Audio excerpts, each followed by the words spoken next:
एक बहुत बड़ा विशाल पेड़ था। उस पर बीसियों हंस रहते थे। उनमें एक बहुत सयाना हंस था, बुद्धिमान और बहुत दूरदर्शी। सब उसका आदर करते, ताऊ कहकर बुलाते थे। एक दिन उसने एक नन्ही सी बेल को पेड़ के तने पर बहुत नीचे लिपटते पाया।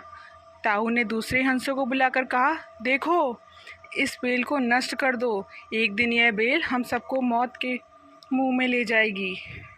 एक युवा हंस हंसते हुए बोला, ताऊ, ये छोटी सी बेल हमें कैसे मौत के मुंह में ले जाएगी?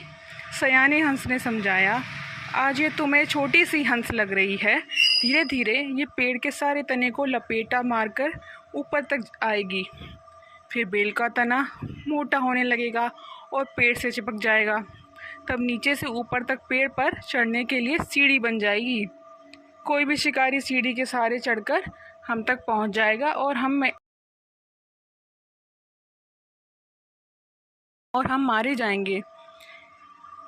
दूसरे हंस को यकीन ना आया, एक छोटी सी बेल कैसे सीढ़ी बनेगी?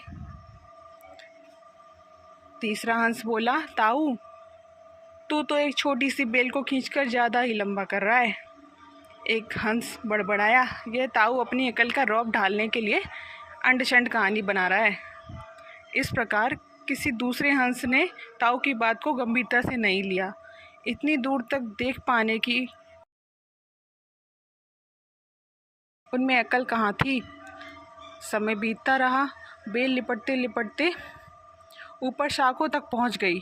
बेल का तना मोटा होना शुरू हुआ और सचमुच ही पेड़ के तने पर सीढ़ी बन गई, जिस पर आसानी से चढ़ा जा सकता था। सबको ताऊ की बात की सच्चाई सामने नजर आने लगी, पर अब कुछ नहीं हो सकता था, क्योंकि बेल इतनी मजबूत हो गई थी कि उसे नष्ट करना हंसों के बस की बात नहीं थी। एक दिन जब हंस दाना चुगने बाहर गए हुए थे, तब एक बहेलिया उधर आ निकला। पेड़ पर बनी सीढ़ी को देखते ही उसने पेड़ पर चढ़ के जाल बिछाया और चला गया। सांझ को सारे हंस लौट आए। पेड़ पर उतरे तो बहेलिये के जाल में बुरी तरह फंस गए।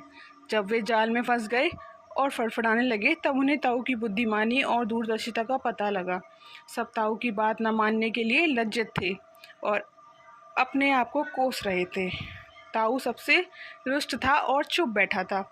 एक हंस ने हिम्मत करके कहा, ताऊ, अब हम मूर्ख हैं, लेकिन अब हमसे मुंह मत फेरो।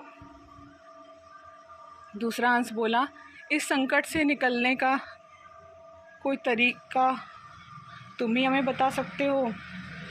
आगे हम तेरी कोई बात नहीं टालेंगे। सभी हंसों ने हामी भरी। तब ताऊ ने उन्हें बताया, मेरी बात ध्यान से सुनो। सुबह जब बहेलिया आएगा, तब मुर्दा होने का नाटक करना। बहेलिया तुम्हें मुर्दा समझकर जाल से निकालकर ज़मीन पर रख जाएगा।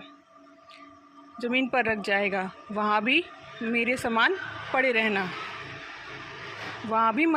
पड़े रहना। जैसे ही वह अंतिम हंस को नीचे रखेगा, मैं सीटी बजाऊंगा। मेरी सीटी सुनते ही सब उड़ जाना। सुबह बहेलिया आया। हंसों ने वैसे ही किया जैसे ताऊ ने समझाया था। सचमुच बहेलिया हंसों को मुर्दा समझकर जमीन पर पटक गया।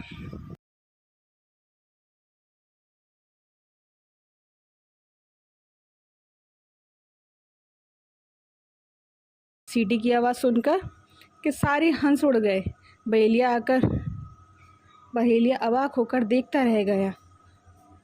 इस कहानी से हमें क्या शिक्षा मिलती है? इस कहानी से हमें यह सीख मिलती है कि बुद्धिमानों की सलाह गंभीरता से लेनी चाहिए। ऐसी ही और वीडियोस देखने के लिए हमारे चैनल को लाइक और सब्सक्राइब करना ना भूलें और जुड़े रहें हमारे चैनल से टूनी टून्स। Thank you.